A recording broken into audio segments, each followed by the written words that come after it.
പരിശുദ്ധ അമ്മയെ കൂട്ടുപിടിച്ചാൽ ഏറ്റവും വലിയ ഗുണം എന്നറിയാം, അമ്മ നമ്മളുടെ വിശുദ്ധി കാത്തു സൂക്ഷിക്കും. പാപ സാഹചര്യങ്ങൾ നമ്മളെ രക്ഷിക്കും. പാപത്തിൻ്റെ കുഴിയിൽ വീഴാതെ നമ്മയും നമ്മുടെ മക്കളെയും കുടുംബത്തെയും കാത്തോളും അമ്മയുടെ മധ്യസ്ഥം തേടുക.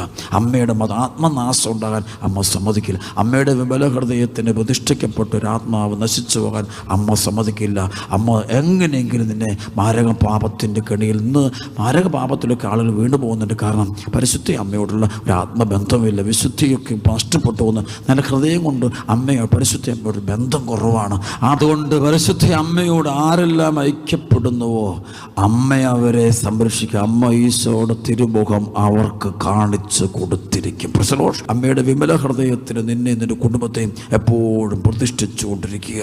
പറ്റുമെങ്കിൽ എല്ലാ ദിവസവും ഒരു ദിവസം പോലും മുടങ്ങാതെ പരിശുദ്ധ അമ്മയുടെ ജപമാല ചൊല്ലുക.